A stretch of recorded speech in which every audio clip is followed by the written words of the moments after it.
né? O Léo Kenner ele era responsável pela pediatria de um grande hospital, mas esse grande hospital tinha uma extensão numa cidadezinha ali pequena. Então o Léo Kenner também clinicava ali naquela cidadezinha.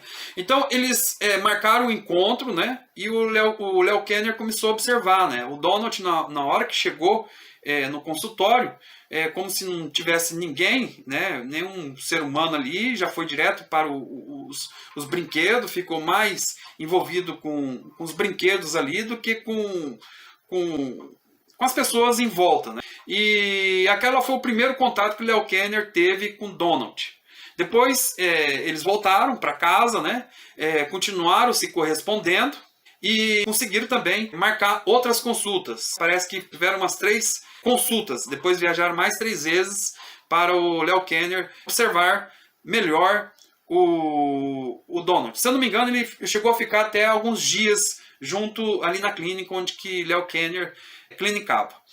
Nesse interim, o Léo Kenner ele gostava muito de dados, de informações. Então ele pediu para a família passar para ele o melhor número de informações, né? Então foi quando o Oliver, o pai do Donald, resolveu escrever uma carta, né? E essa carta deu 33 páginas relatando com detalhes, né, minuciosos sobre o filho, né? Que ele era ensimesmado, vivia ali à sua volta, não se alegrava quando o pai chegava, quando a mãe chegava, era mais fascinado com os objetos, não, em vez de falar eu, falava você, repetia as palavras como crisântemos, né? Crisântemos, crisântemos, tinha movimentos repetitivos, né? Para frente e para trás, fez toda essa descrição, né? Então o Léo Kenner ele começou ele leu essas cartas, né? E a partir de então ele começou a observar melhor as crianças no hospital, né, onde ele trabalhava, né? E observando melhor, né, ele viu ali que mais ou menos havia outras crianças com características bastante semelhantes à de Donald. E observando, ele viu que tinha algo em comum, né? Que essas crianças, todas essas crianças, se isolavam, né? Era uma preferência, uma obsessão pela solidão, né? Pela solidão, por voltar para si mesmo, capacidade de estabelecer vínculos. E ele foi observando e observando.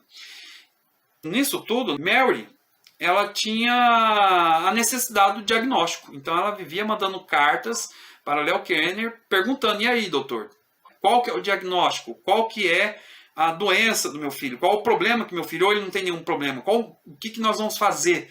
Preciso do diagnóstico, preciso de um tratamento, preciso fazer alguma coisa por ele.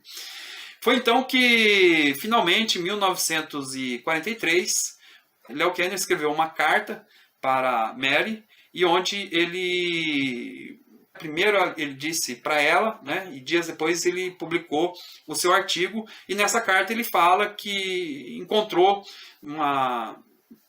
que o Donald muito provavelmente teria uma síndrome que até então não estava na literatura médica, né, e que ele achou melhor dar o nome de autismo, um autismo infantil precoce, ou simplesmente um distúrbio autístico do contato afetivo, né? Então o Donald foi a primeira criança com autismo a ter esse diagnóstico. Dias depois, né, como eu acabei de dizer, o Léo Kenner publicou o seu artigo, né, em 1943, o distúrbio autístico do contato afetivo.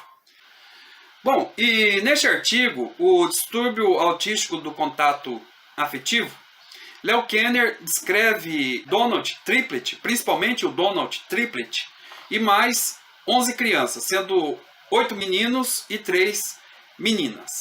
Ele relata que uma delas chegou com um diagnóstico de surdez, a outra duas de debilidade mental e uma até com o diagnóstico de esquizofrenia. Entretanto, essas crianças não pareciam ter realmente esses diagnósticos, né? Parecia que o diagnóstico estava errado, né? E elas não pareciam assim ter essas debilidades mentais, essa esquizofrenia, mas algo assim incomum, né? Elas tinham uma característica incomum que ele percebeu que era uma uma grande incapacidade, uma extrema incapacidade de se relacionar com outras pessoas, de estabelecer vínculo, né? Então eram crianças muito voltadas para si mesmas e completamente alheias à realidade. Então, sobre isso, ele diz o seguinte: a principal distinção reside na incapacidade dessas crianças, desde a primeira infância, de se relacionar com outras pessoas. Também no artigo, para poder explicar melhor o que seria esse distúrbio autístico do contato afetivo, ou autismo infantil precoce, como ele preferia dizer, ele fez uma comparação. Para ele, a criança sofria mais ou menos quase a mesma coisa. Seria assim, para ele, o mesmo problema da esquizofrenia em adultos, só que em crianças.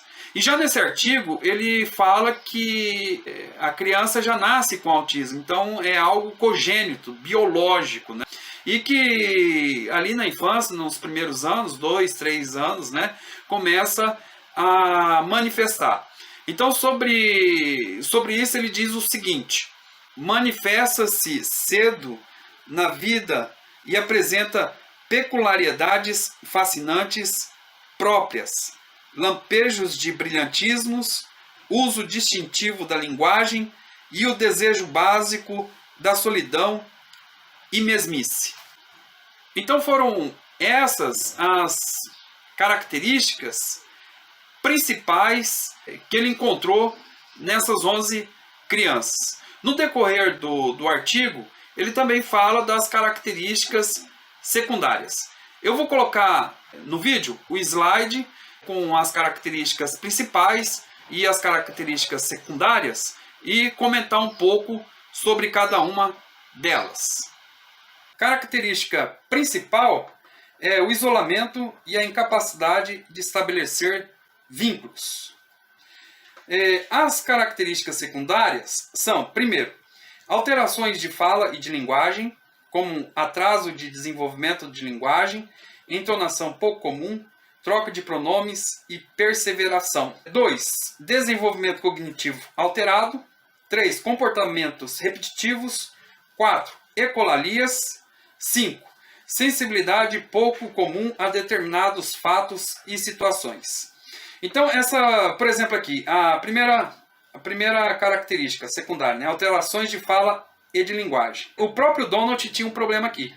Em vez de ele falar eu, ele falava você, né? Então ele trocava o pronome. E às vezes ele repetia muito uma palavra. Crisântemo, crisântemo, crisântemo, né? Que isso aí seria uma ecolalia. Então o atraso de linguagem, desenvolvimento da linguagem, percebe-se, né, nessas crianças, principalmente aquelas observadas por Leo Kanner, é uma dificuldade muito grande de se expressar. Né? No próximo vídeo, você verá que as crianças observadas pelo Hans Asperger já eram um pouco diferentes, falavam como pequenos professores. Mas essas crianças observadas pelo Asperger, né, o que hoje poderia ser classificado como autismo, quem sabe autismo 3, né, que é um autismo mais severo, né, realmente prejudica a fala. Tem estudo de pessoas com autismo, né, com TEA, que você percebe, né, que a fala é o vocabulário muito limitado.